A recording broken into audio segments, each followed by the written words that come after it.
Well, good afternoon, ladies and gentlemen. I'm Dave Deptula, Dean of the Mitchell Institute for Aerospace Studies, and welcome to the release of our new forum paper entitled From EMD to Milestone C and Beyond, Common Issues that Affect Developmental Programs Transitioning into Production.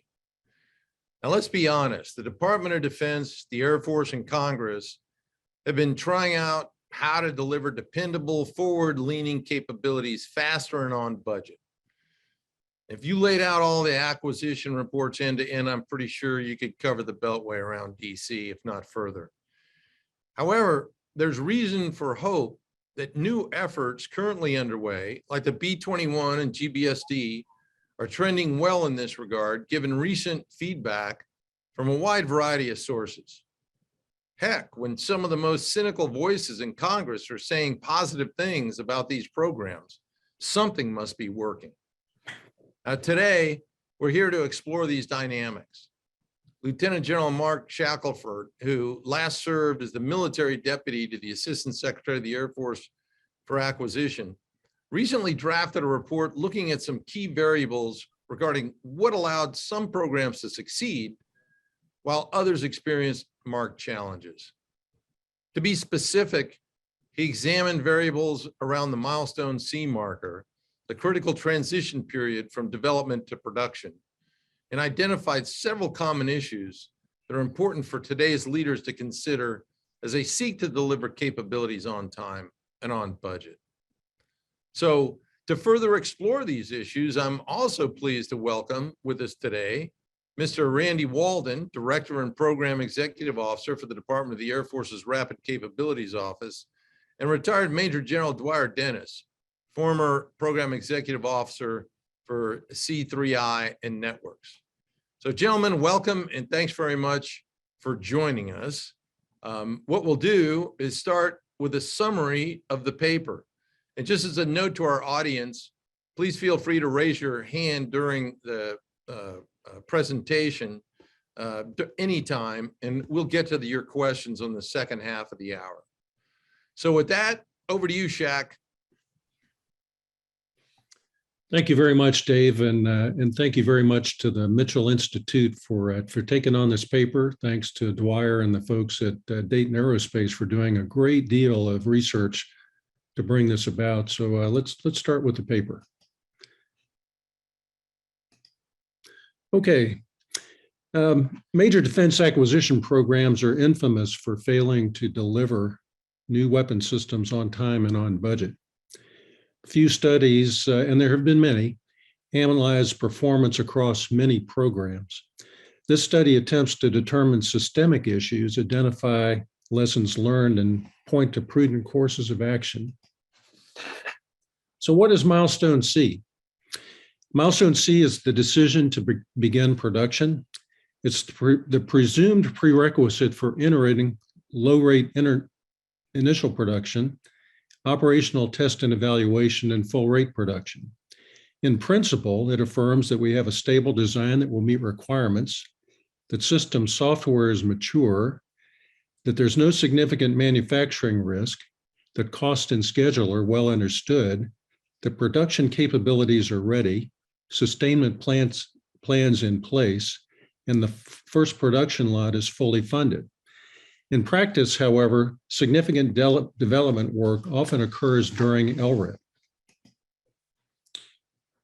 So we'll focus on these four topics: poor communication and transparency between the government and contractor, unstable requirements or unstable funding, lack of production representative assets and insufficient testing, and poor management decisions that disrupted program stability. It's important to point out that these individual issues are not showstoppers except when conditions truly lead to loss of political support, such as occurred for the A-12, and that's the only example here where the program was outright canceled. This chart shows you where we saw examples in each program.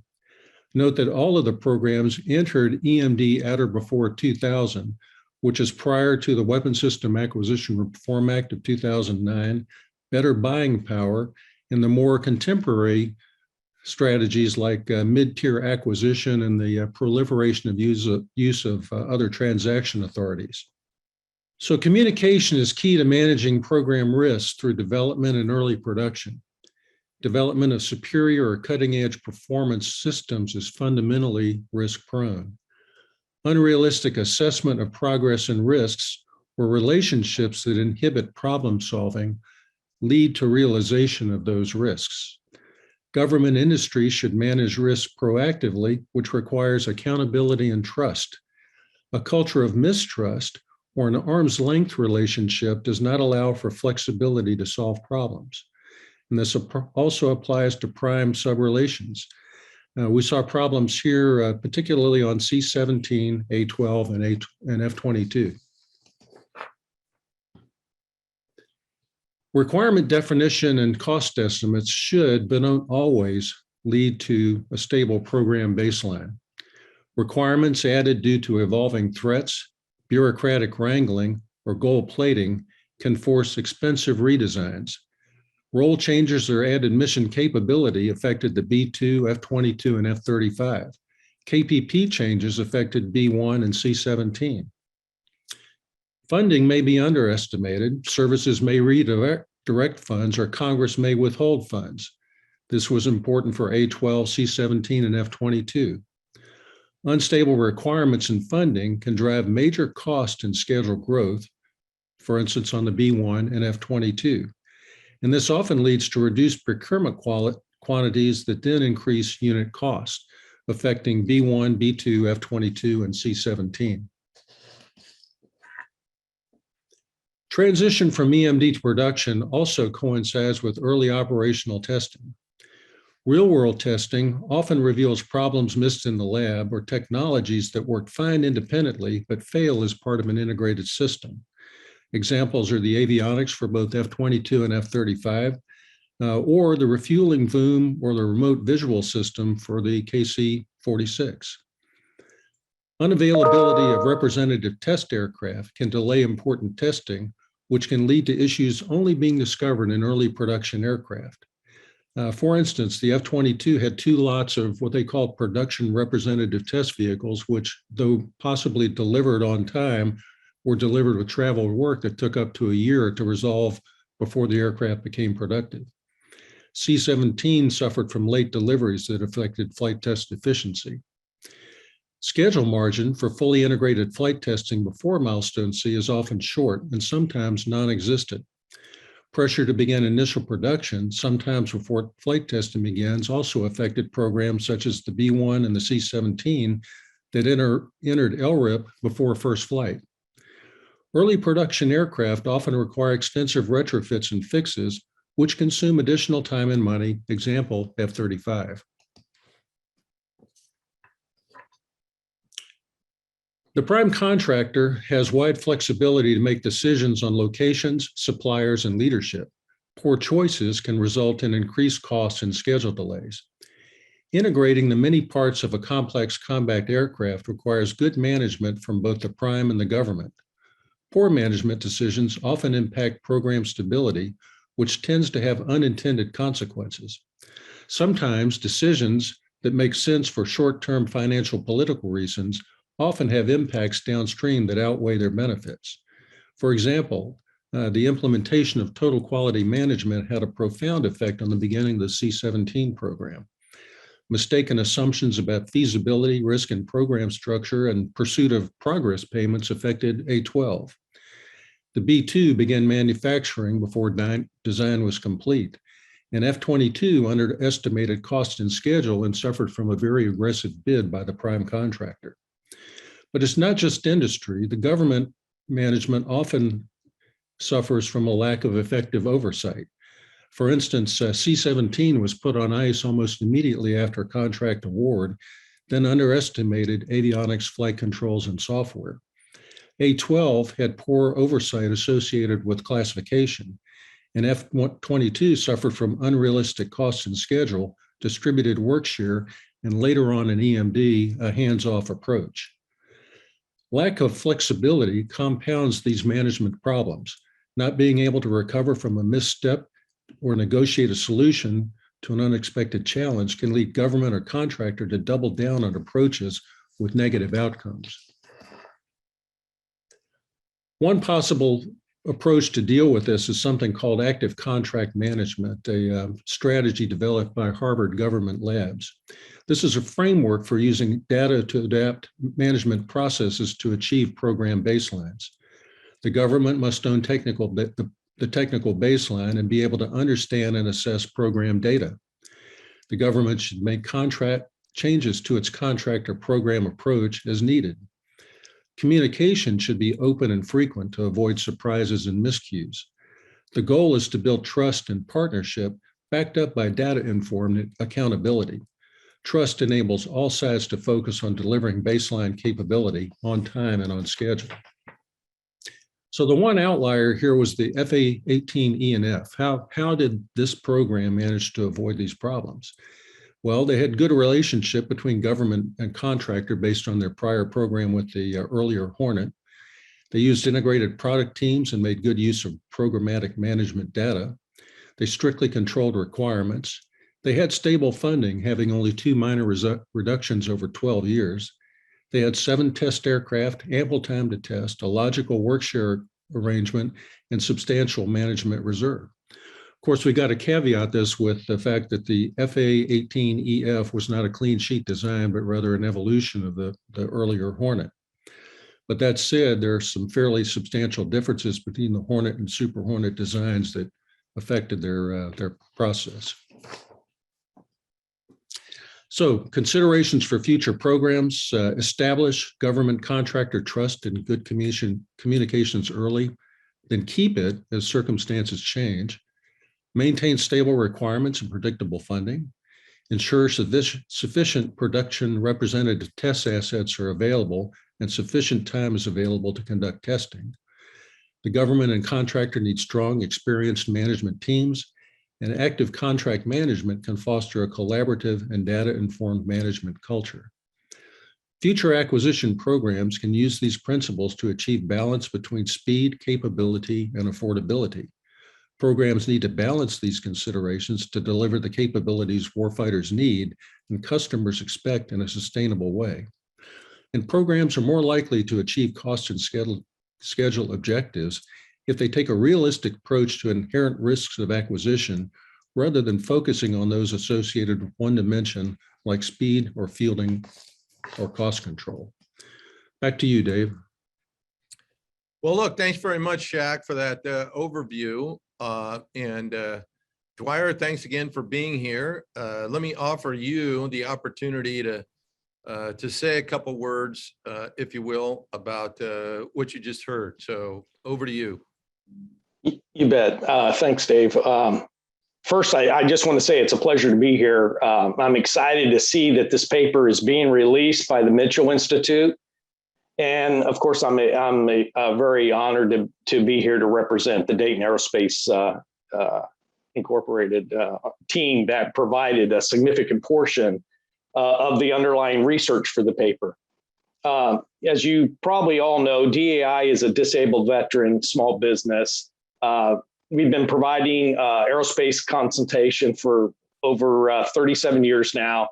And we're comprised of, and this is important, I think, to this research, comprised of, former senior level military, civilian, and industry subject matter experts, really across all the functional areas that span the system life cycle.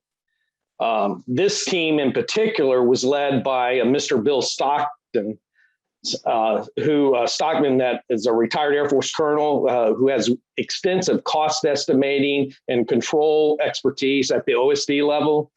And besides including myself, also, it included Mr. Brian Rutledge. I know many of us know Brian, who was retired from the Air Force Civil Service. In his last job, he was the deputy PO for fighters and bombers. In the paper, Shaq shared a kind of collection of issues that we were talking before we started about. These are all very similar experiences, I think, that many of us saw as we navigated our way, and as Waldo continues to navigate his way through the acquisition process, that journey, and through our careers. But I think what's significant is seeing that these are shared challenges, they're common pitfalls, and sometimes they're copy or repeated solutions, or maybe it's perhaps more accurately stated attempts to resolve problems. Collectively, this has been very enlightening. So I really encourage the reading of the paper for sure. And I would say that there's two really big takeaways, and maybe not actually termed in this way, but one is to learn the rules of the road. The rules got there for a reason, and we need to understand those reasons and so forth. Or because one of the findings that we found as a DAI team is that, acquisition is all about managing. The name of the game is managing risk management. And so if you don't understand the rules, it's very difficult, almost impossible to manage your risk against that, to know when you can deviate, when you can waver, when you can change the rules. And so that's, I think, a really relevant point. And then I think the other big takeaway, as Shaq already highlighted too, is that's communicate. Pretty horsey-tucky message, but I think that's it, is communicate. So with that, thanks again, and I look forward to the discussion this afternoon. Thanks. Well, Dwyer, thank you very much for that. And Waldo, once again, thanks very much for taking time out of your extraordinarily busy schedule to be here. So over to you on your comments and perspectives up front. Thanks, Dave. It's great to be a part of this panel. It's good to see some good acquisition friends out there. And I was just talking to Shaq a little bit earlier. It's almost like he wrote this paper for most of the programs we execute in the Rapid Capabilities Office. And I'll touch on the B-21 and how we're playing that out with respect to his observations in that paper. Before I do that, let me just touch on some of the secret sauce for the RCO, and then let me get into some myth busting that I think most folks out there have wrong. So the secret sauce really is culture in the program offices, empowered teams. It looks very similar, but not identical to what you'd typically see at, like Lockheed Skunk Works. Back in the days when Kelly Johnson was running the place, he had a number of rules that he would commit to, but it was all about empowering the people and getting I'll say a melting pot of experts together and let them just go work it. And the melting pot I have is not only program managers, but contracting officers, financial managers, engineering, et cetera. It makes up that melting pot, and the teams really do a good job in the execution side. A little bit of myth busting. Everybody seems to think the RCO speeds because we have exception to statute and exception to policy, and that is completely wrong. We follow all laws, and for the most part, we follow all of the policies. Now, I'll get on the one that we made sure that we read closely. If I mentioned DOD 5000, that is the Defense Acquisition Bible. And if you take a look at inside there, and I don't recommend you do that, it's a very long read, you would find in the very beginning, there's a tailoring and streamlining section that focuses on how one would get through this, lethargic and bureaucratic system in a manner that makes sense. And the nation has done that many times. Defense Department knows how to do that. And so what we ended up doing is using that section, and we codified it in our charter. And in that charter, it's got calls out the board of directors. And from the board of directors you see in there, it's essentially a number of folks. We've just added a recent one because the U.S. Space Force standing up. But it's the Undersecretary of Defense for A&S, R&E, Secretary of the Air Force, the two chiefs, so Chief Staff of the Air Force, now the Chief of Space Operations. And right now, since we only have one SAE, it's the SAF AQ. And when the Department of the Air Force stands up the second Space Force SAE, we'll include that on our board. Notice we got some high-powered Title X authorities governing and overseeing our activities. And so from my perspective, that's how we do business. And that board, along with all the folks I deal with in that tailored and streamlined fashion, is all about how we execute programs. Now, a little bit on B-21. And again, if you were to write a paper about how we're executing that program, Shaq did it. And it's amazing how much we are following that piece because it makes logical sense. And so we've been in development, or what they call engineering, manufacturing development, for about 5 years now. And in this current budget that was submitted, and it hasn't been passed in law yet, there's a lot of conversations, hopefully closed out. You'll start to see where we've put in for advanced procurement. That means we are getting ready to get past the Milestone C. We're in that crossroad that Shaq pointed out. And so the budget, our budget's not classified, it's unclassified. Everybody can see it, and they'll see that advanced procurement in there. And that doesn't mean that when we start production that we're going to do something that doesn't make sense. We're going to follow the logical sequence that Shaq called out in his paper, not because we read his paper just recently. That's the plan we've been under. And our acquisition strategy and program baseline is, I'll say the best part of that is all about what Shaq calls out in the paper. So in fact, the observations weren't just from others out there, but think about it, even on the Hill. So we had a very senior HASC chairman, Rep Smith, that talked about an update we gave him recently. And he talked about when he tweeted, and I'll just use his words, he's cautiously optimistic in public about how we're on time, on budget, and making it work in a very intelligent way. Those are his words after we briefed him. And so you start to get a sense, maybe there's something there. And that's what others are recognizing. And so the rules of thumb that Shaq pointed out, we live every single day. And the biggest one is active contract management. Now, it doesn't mean that we're not close with our industry partner. We are. And in order to do active contract management, you better be close with your partner, especially the industry partner and all of the subs that are associated with that. We closed out all our CDR actions over 2 years ago, and we're in a very, very mature phase of closing out development and moving on to flight test and getting through that to inform how we're going to go into production. And we haven't waited. Shaq and I went to test pilot school together. So, good, bad, or different, I got some test qualities in me, and I'm going to bring that to the program office. And we've been doing risk reduction using other, and I've mentioned this in the press, I'd say about a few months ago, but we've been using test assets, not bombers, to do a lot of risk reduction on the avionics. And that's gone a long way because we're using the actual software that we're going to put on the bomber. So I'm reducing not only the software risk, but also the integrated components that will go on that system, and getting a sense, not in simulation, but in flight test. And that's informing how we're making those changes and how we're updating the software.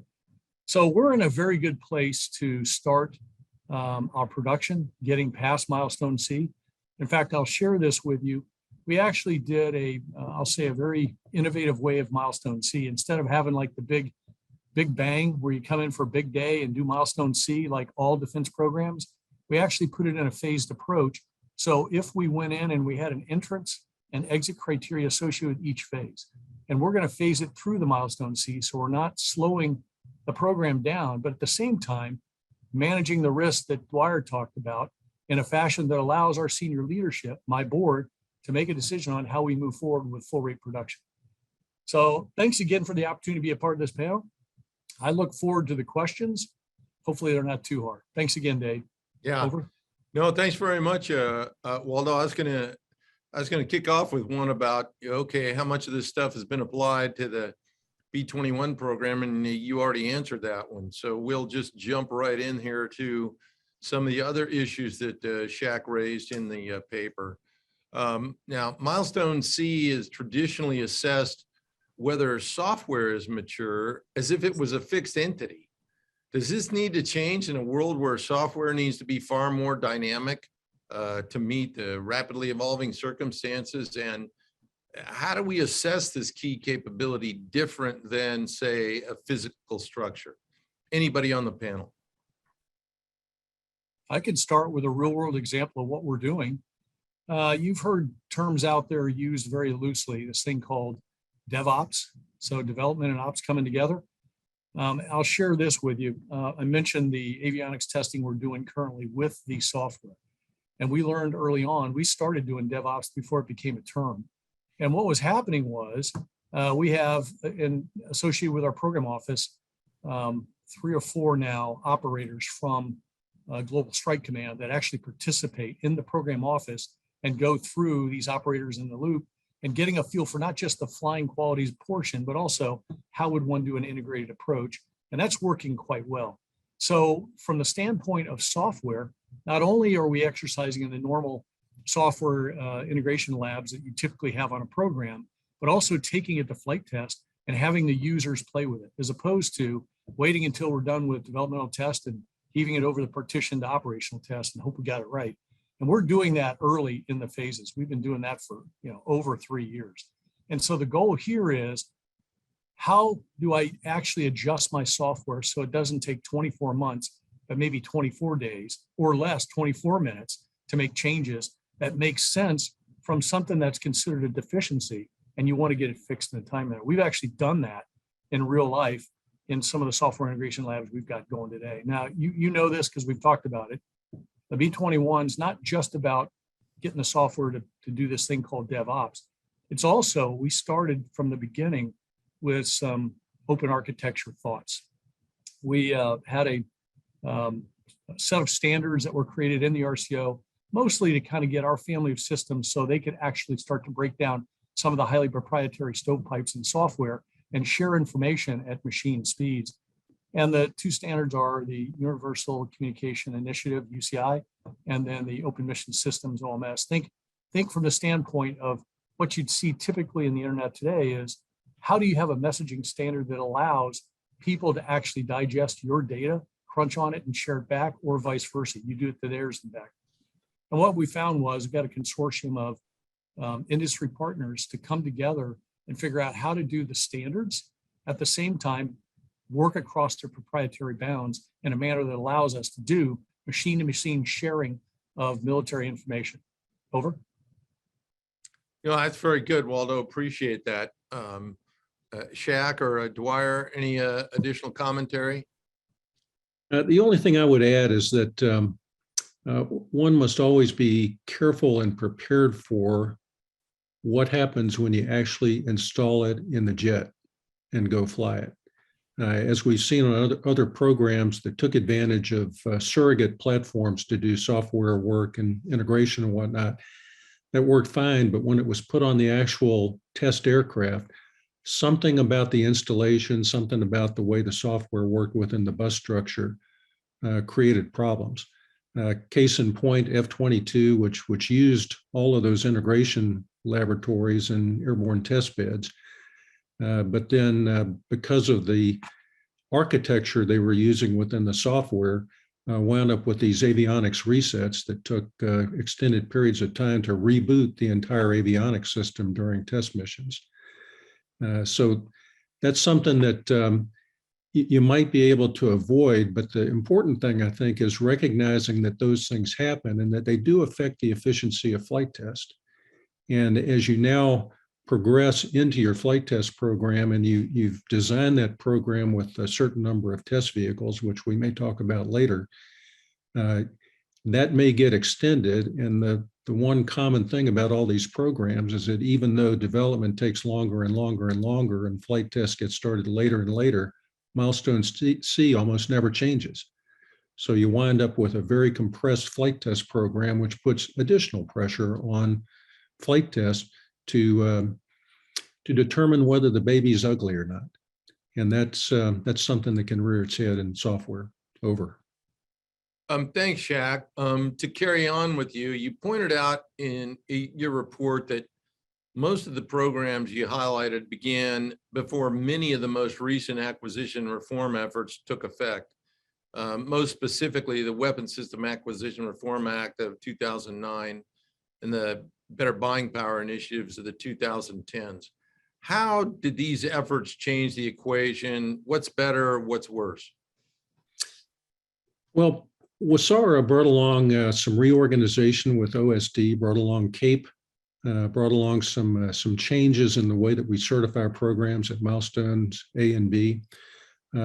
Better Buying Power originally really focused on the area of services acquisition, but with a broader application, brought in some emphasis on a professional workforce, emphasis on competition and whatnot. It also had an unintended consequence.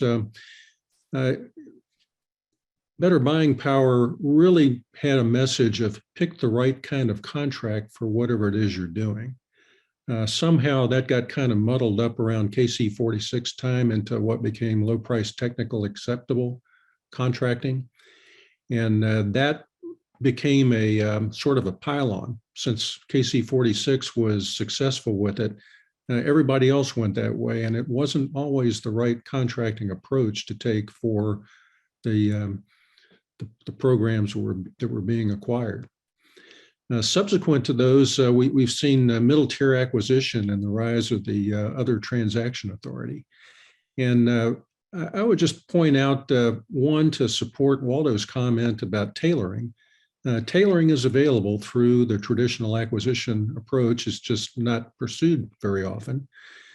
And what's so important about these methods of streamlining acquisition is how they're applied and to what they're applied, because they don't apply to everything. They don't apply in every case.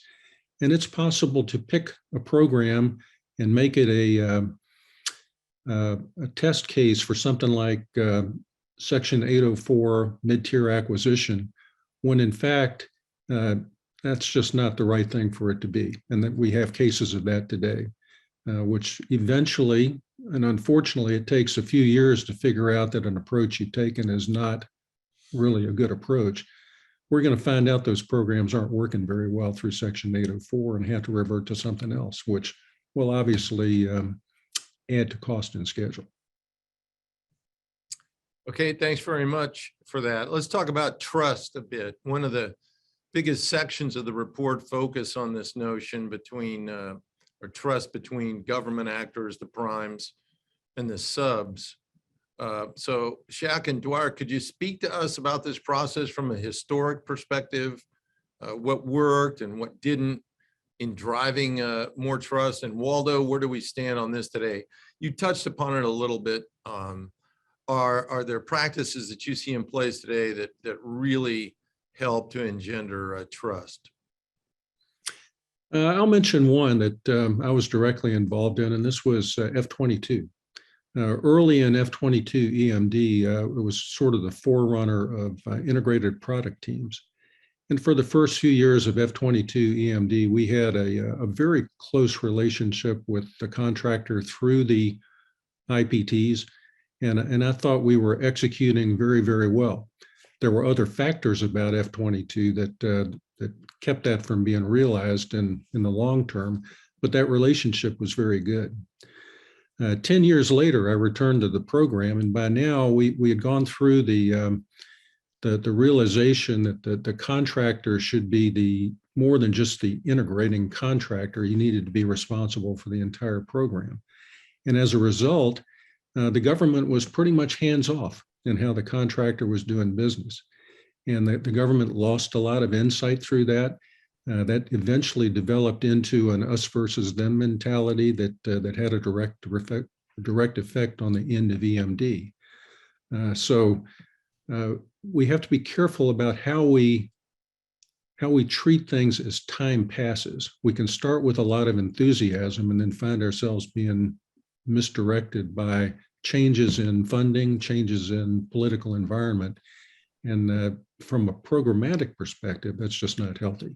Dwyer, how about you? Well, I would just share, and it's not one of the programs that we looked at in the case, but it just from my own personal experience, and that's NPR TIP and E10. E10 being a canceled program, right? But all green, but canceled for other reasons. But one of the things that struck me, and that this is the early 2000 timeframe, right? We really got into this position of having integrated, almost live documentation of a risk of things going south. And so that at the IPT level, Shaq just mentioned the IPT approaches that we used.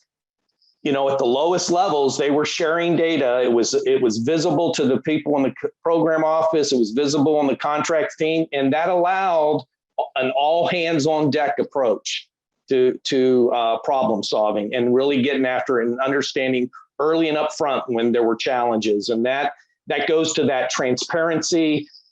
So I think that there's that's some of the tools that we've used, and sometimes perhaps we have forgotten. They're back to my kind of comment on the rules to the road, is understanding those lessons and going back and looking at them, and how we can apply those today, maybe in a new innovative way, but still getting after that communication. Over.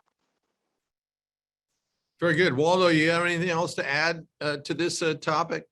Yeah, I would say the trust factor that was called out in here is actually very critical, not only from the standpoint of working well with industry, but it also gets at the heart of poor communications and misunderstandings when executing the actual contract.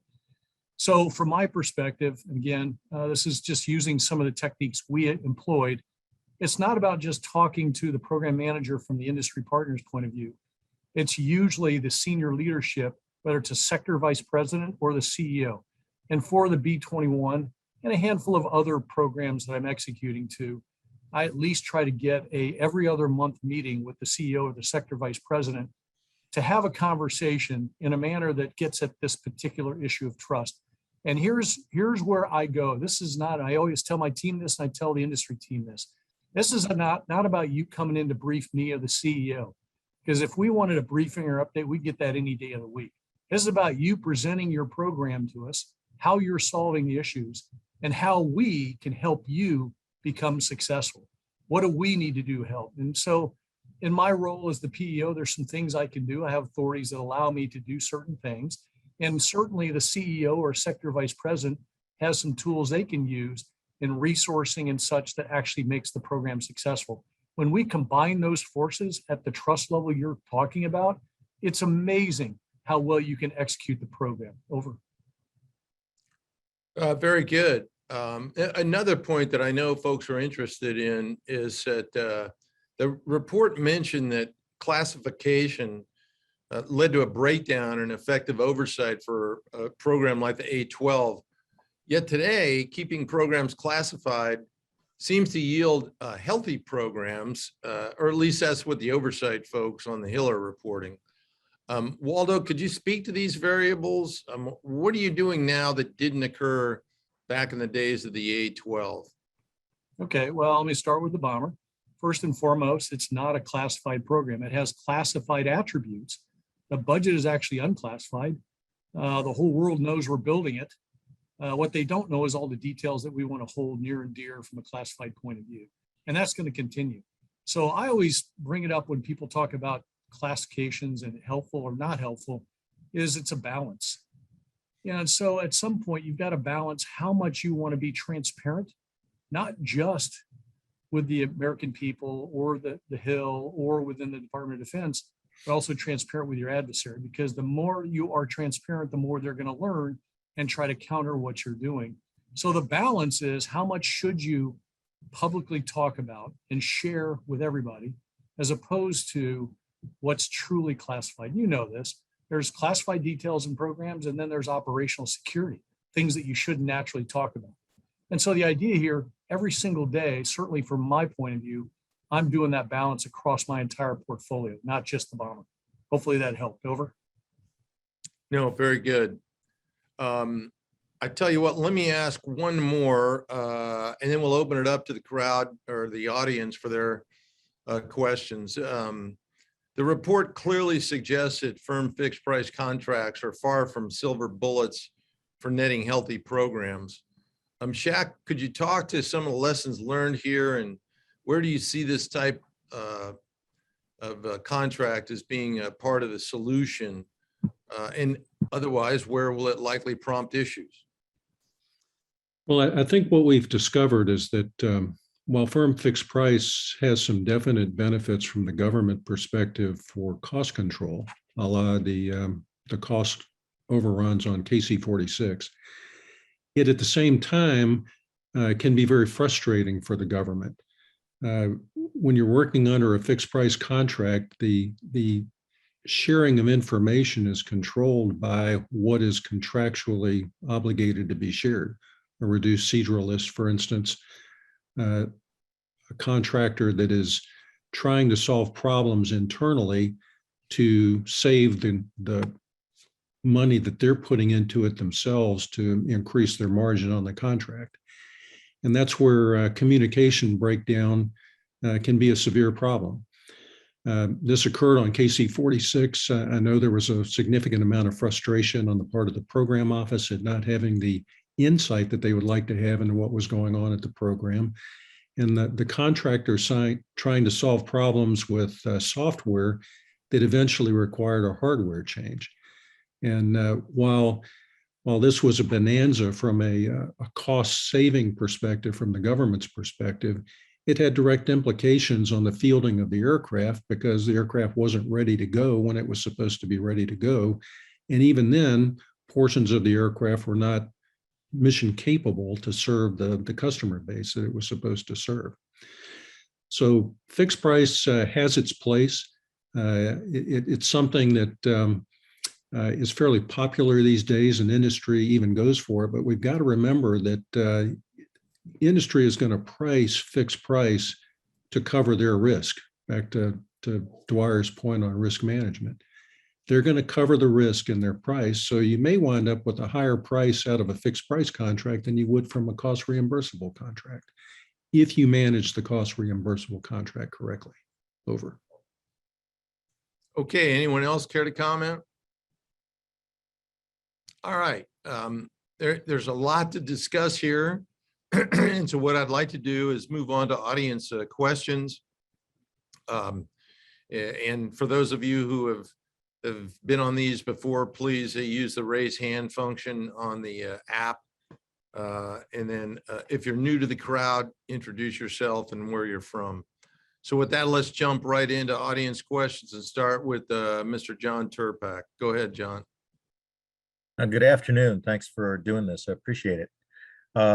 In the context of General Brown's Accelerate, Change, or Lose, this really for General Shackelford, and Dr. Roper's ideas about speeding things up with digital transformation.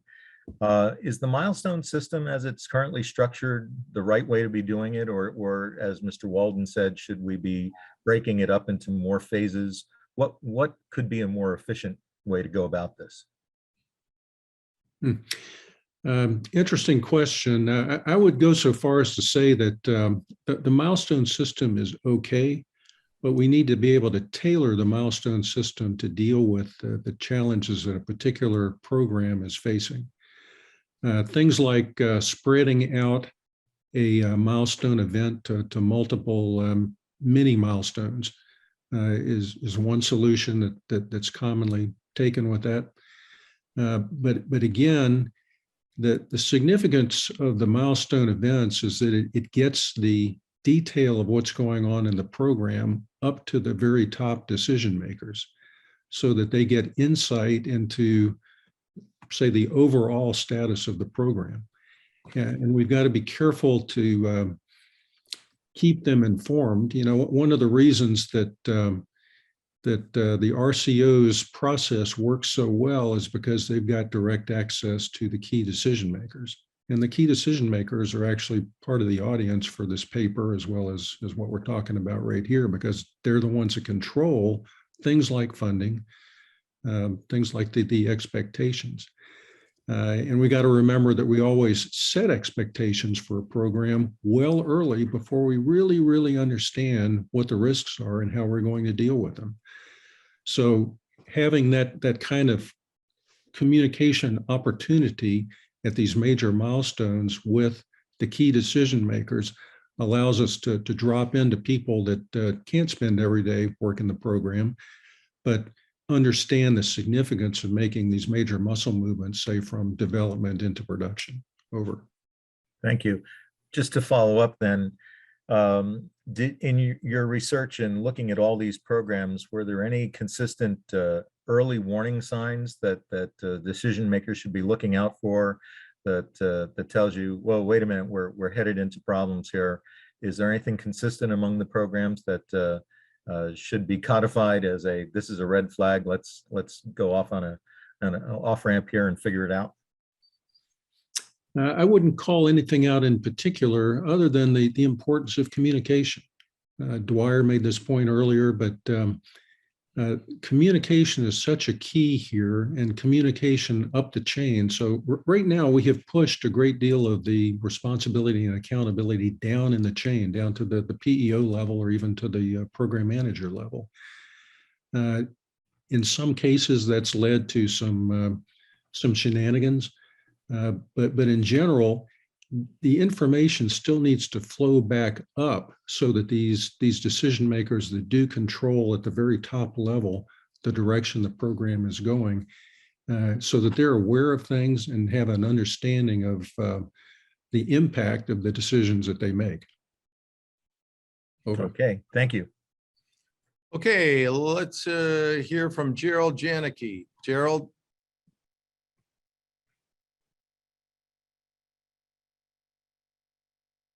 Yeah, hi, I'm Gerald Janicki. I'm the Vice President of Strategy here at Mega Defense. And my question is, there's lots of new platforms being developed or being procured under OTAs. Where do you see any of the shortfalls above the OTA versus the common or critical development through using standard 5001 acquisition? I know OTAs are part of the acquisition process, but it just seems there's not as much transparency or there's not as much communication on some of the OTAs that I support.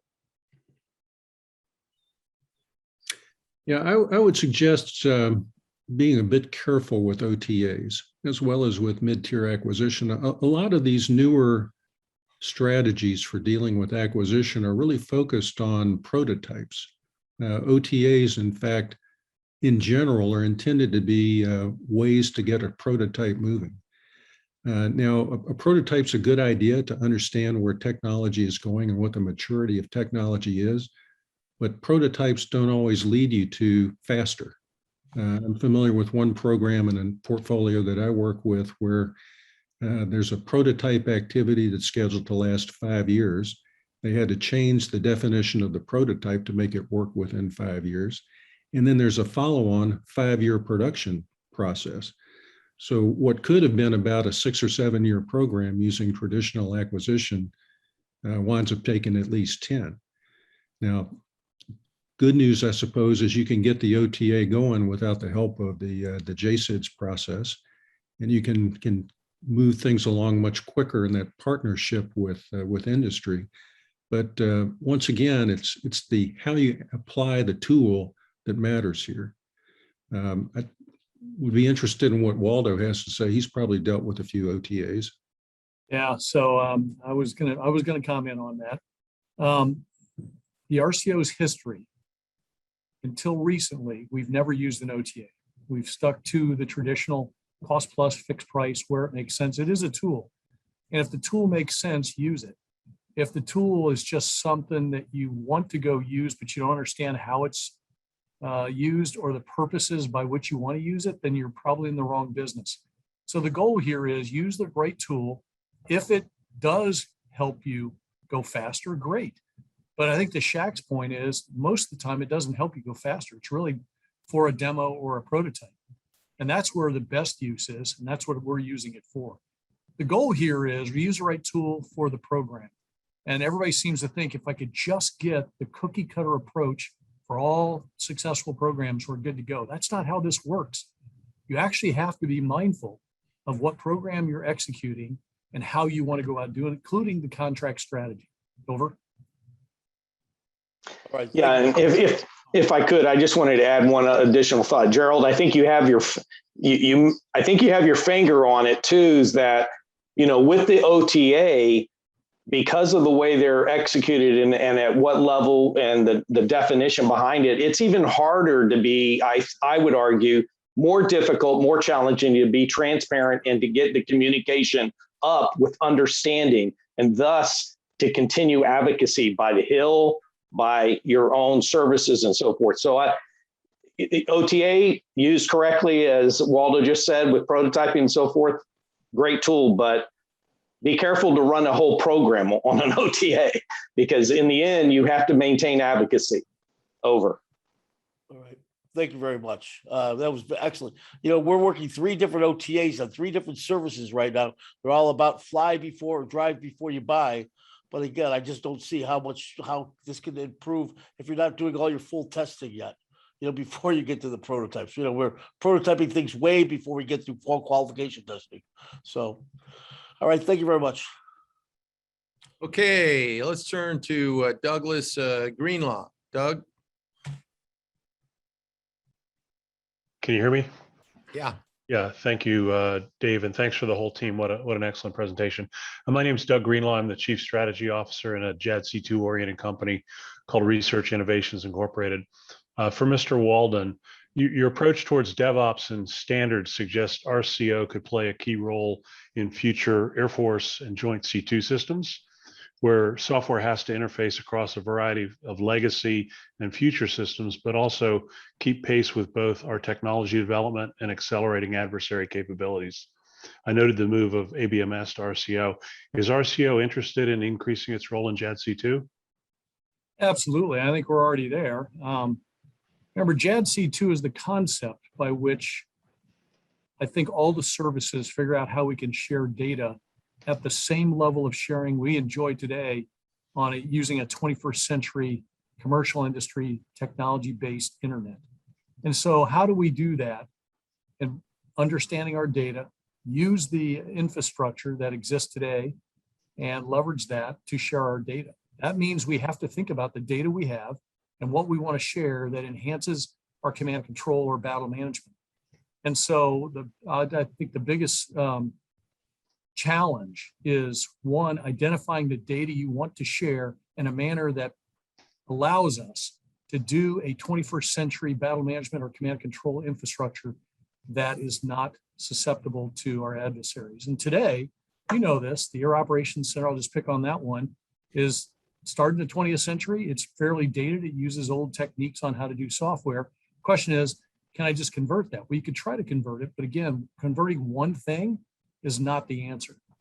And so from my perspective, we've known this for quite some time, and some of the efforts we had early on, which I believe are foundational to ABMS today, were things called Common Mission Control Center, or CMCC.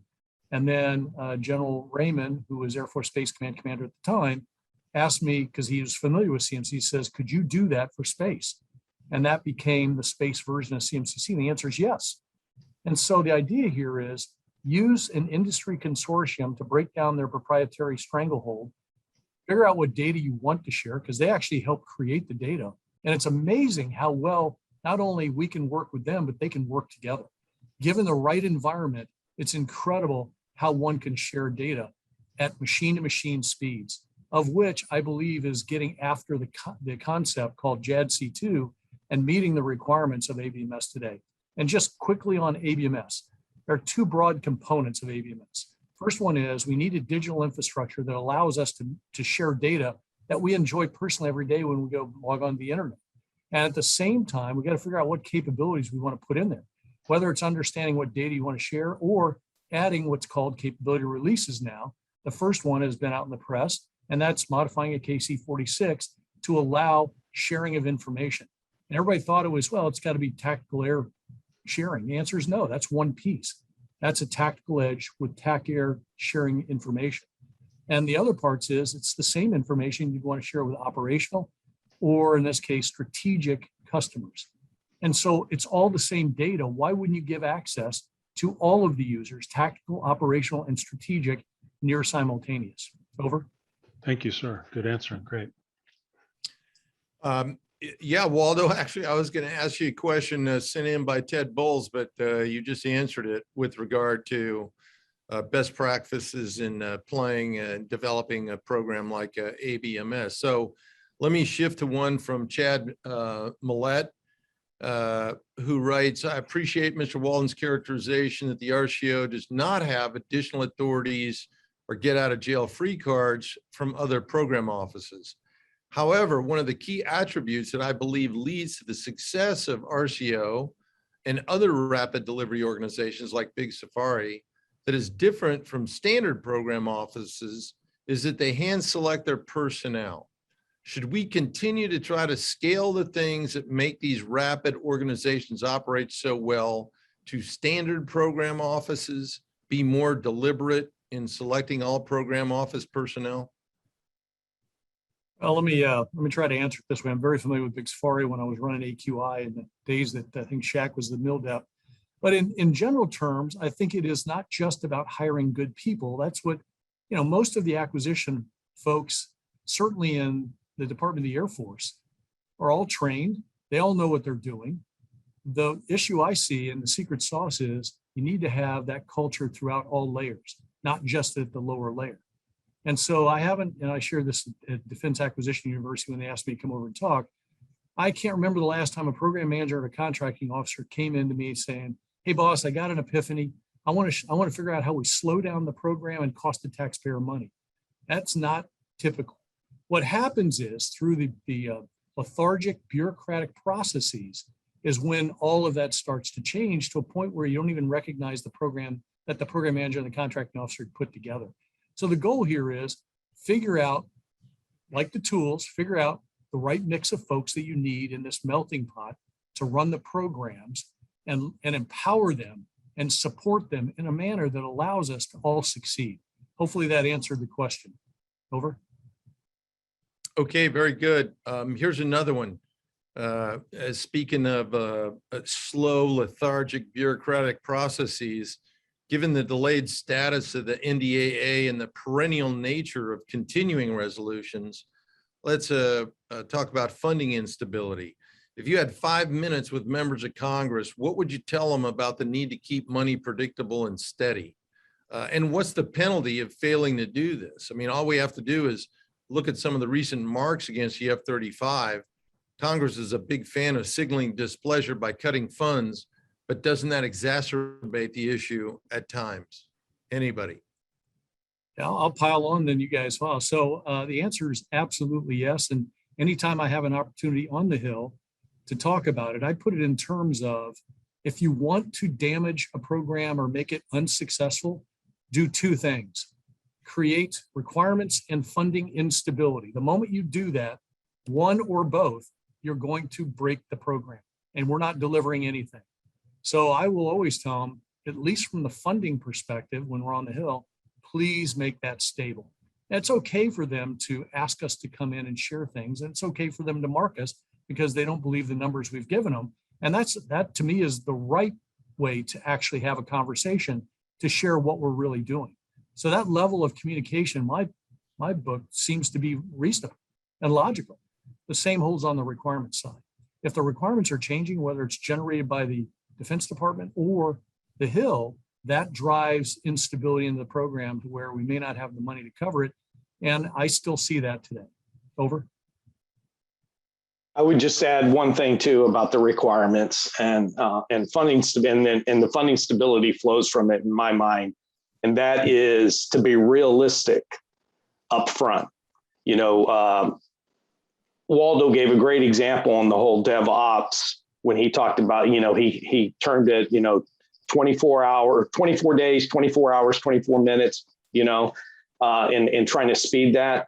Well, that also points to, smaller slices of the requirement, more incremental.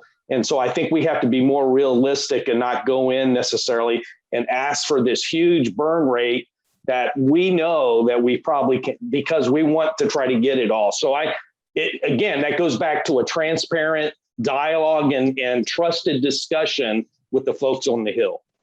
Over. And with the MAGCOMs, frankly, as well. Over. Shaq? Yep, and there's also a bit of a circular argument that goes on here, because the evidence of a well-running program is good execution.